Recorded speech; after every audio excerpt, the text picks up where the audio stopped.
All right. Hey, everyone. I'm here with Rachael Real. Hey, Rachel. Good morning, Jen. Good morning. Now, Rachel, you have been a tiebreaker before, so I hope you choose the right side because you don't always choose the right side. No, I don't know. It depends. It depends. Well, I like having you on because you are a broker of your agency, which is Right. I'm Rachel. just a totally independent person. Yes. Right. You're your own person. You are I your am own my boss, own. Right. Yes, and you're in Illinois. I am. What city again? Western suburbs of Chicago. Gotcha. Okay. Yeah. So here's your tiebreaker question. I feel like we need like a drum roll. Right. How long should your listing contracts be? Your listing contract should be no more than, I'm going to say 6 months, generally speaking. Now, in a really crummy market, sometimes it can go to a year. Hmm. However, I would say for the most part, my listing contracts are about 6 months. You're on the wrong Um, side, Rachel. I'm sorry to burst your bubble this early in the morning.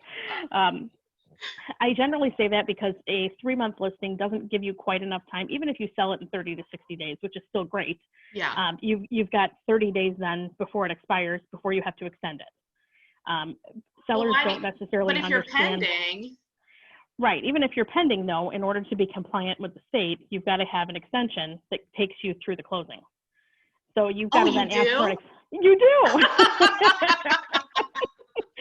Oh, This is yes, why I'm you not a do. broker, but I've never gotten in Right. trouble. Oh, just wait. Maybe it's coming. Yeah. Oh, So how you, exciting. right. So, and you know what? Been through that. It's not fun. Just FYI, it's not fun. Yeah, because you would, Um, oh, that's annoying. You have to get like everybody to sign like from how many years ago? yeah, I've done that. Yeah, that's fun. Yeah. Ew. Yeah. So you need to have that extension to take you all the way through the closing. So Okay. again, when you're under contract, the seller doesn't understand. Well, I'm under contract and I'm good. I'm sold. Why do I need an extension? Right. So it Because just it's kind of not alleviates listed that. anymore. I mean, it's like if you have the It still shows extension, up on the MLS. So what happens if that contract falls through and now you have to go back up on the market? then you get So an now you have to go extension. back up on the market, then you're going to need that extension anyway. And if the state comes calling and they start auditing your files, they're going to go, where's your extension? Is And you're this not like going to the have same? This is what I hate. Sorry. We have a little soapbox. How are we going to pay the people that then make money off of when they fine us? This makes no sense to me. it. You talk about the state? Well, they're part of like the part of the dues we pay too, right? Are those people that are No. the ones that, No, if you get audited by the state, so IDFPR is the licensing authority in the state of Illinois, if you get audited by them, they're just going to come in and make your life a living hell that's exciting. as part of that audit process. So there's really not a fine involved per se that I've experienced. It's Okay. been more or less making your life miserable by coming in, pulling everything apart, and then coming back for future visits to make sure that you've got your stuff in Oh, line. Lord. All right. Right. Yeah. Well, So that's what you're trying to avoid. I And sometimes guess, I'll make a joke of it when I get, when I'm sitting with a seller going, hey, we're doing this here, and here's why. And I'll explain that and say, you know what, I don't want the state coming knocking on my door asking me to come and follow up with you for a bunch of paperwork that I right, don't have. So right. just here you go. Here you go, and you're done. Right.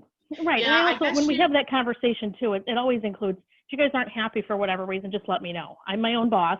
right. If you need to cancel, you're only talking to me. It's okay.